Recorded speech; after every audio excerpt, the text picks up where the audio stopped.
Los libros de Primera y Segunda de Crónicas. Aunque en nuestras Biblias son dos libros separados, esa división no es original.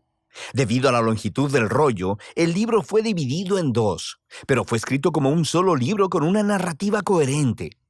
En nuestras Biblias en español, Crónicas viene después de los libros de Samuel y Reyes, y la mayoría de Crónicas es en realidad contenido repetido de esos libros.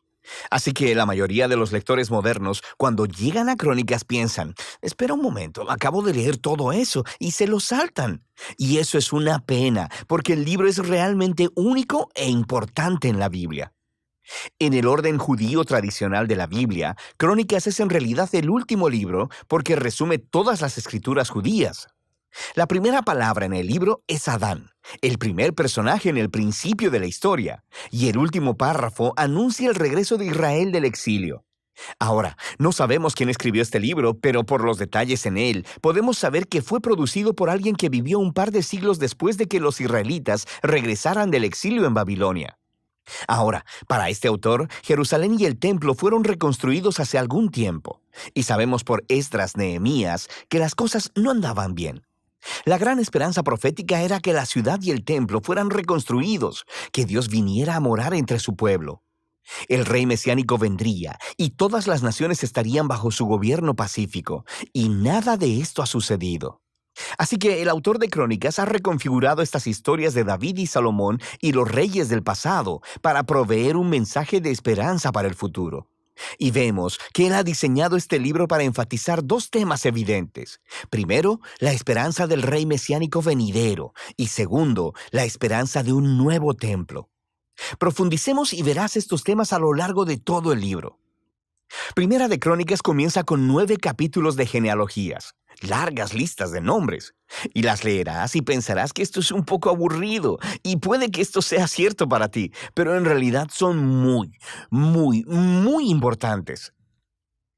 El autor está resumiendo la narrativa entera del Antiguo Testamento al nombrar a todos los personajes clave en las historias, y al hacerlo, él da forma a las genealogías para enfatizar dos linajes clave. Primero está la línea del rey mesiánico prometido, así que se dedica mucho espacio a trazar la línea de Judá que llevó hasta el rey David, a quien le fue dada la promesa mesiánica. Y luego de David, el autor traza la línea hasta sus días.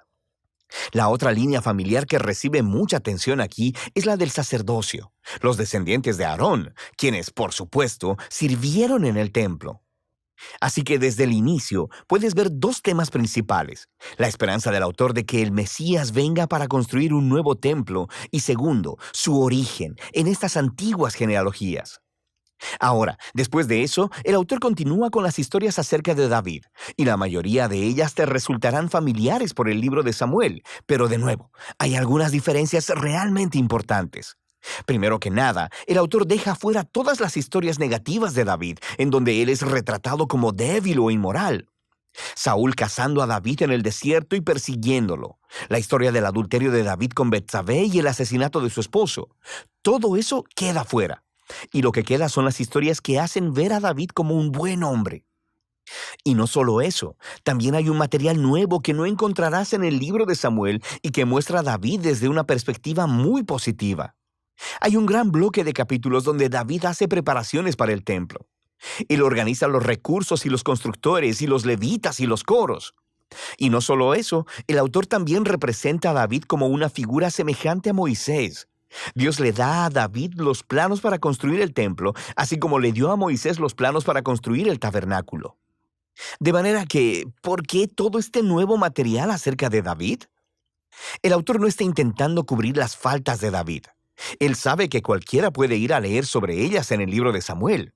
Más bien, él está tratando de presentar a David como el rey ideal, para hacer de él una imagen o tipo del futuro Mesías del linaje de David.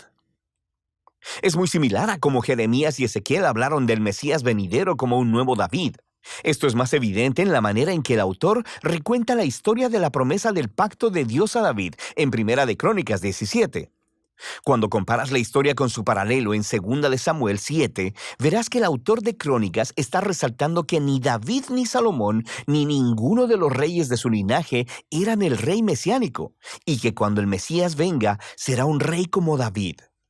Así que para este autor, estas historias del pasado acerca de David son lo que sostienen su esperanza para el futuro. Después de que David muere, continuamos en Segunda de Crónicas, que se enfoca en los reyes que vivieron en Jerusalén. Y de nuevo, hay muchas cosas que coinciden con Primera y Segunda de Reyes, pero hay muchas diferencias clave. El autor ha dejado fuera todas las historias sobre los reyes de Israel del norte para enfocarse en el linaje de David. Y hay mucho nuevo material acerca de estos reyes del linaje de David. Él resalta a los reyes que fueron obedientes a Dios y añade historias acerca de cómo su obediencia llevó al éxito y a la bendición de Dios. Pero también añade nuevas historias acerca de reyes que fueron infieles a Dios, no siguieron la Torá y llevaron a Israel a adorar a ídolos. Y estos reyes enfrentaron horribles consecuencias, lo que llevó al exilio de Israel, un desastre que ellos mismos provocaron. Así que toda esta sección se convierte en una serie de estudios de carácter en donde el autor quiere que las generaciones posteriores de israelitas aprendan de su historia familiar para que así sean fieles a su Dios y a la Torá. Ahora, la conclusión del libro es también realmente única. Justo al final del libro, el rey de los persas, su nombre es Ciro, le dice a los israelitas que pueden regresar a casa, volver del exilio y reconstruir la ciudad y el templo. Y él dice en la última línea del libro: «¿Quién de entre ustedes sea de su pueblo, suba allá, y el Señor su Dios sea con él». Y así termina el libro, con una oración incompleta. Ahora, por supuesto, el autor sabe acerca del primer regreso del exilio y de las historias de Esdras y de Nehemías, pero evidentemente, desde su perspectiva, las esperanzas proféticas de Israel no fueron cumplidas en esos eventos. Así que este final incompleto muestra que la esperanza del autor está puesta en otro regreso del exilio, cuando el Mesías finalmente vendrá a reconstruir el templo y restaurar al pueblo de Dios. Así que el libro de Crónicas, el último libro de las escrituras judías, termina apuntando hacia adelante. Llama al pueblo de Dios a mirar hacia atrás para mirar hacia adelante, porque el pasado se ha convertido en la fuente de esperanza para el futuro. Así que Crónicas concluye la historia del Antiguo Testamento como una historia que está buscando un final. Y de eso trata este libro.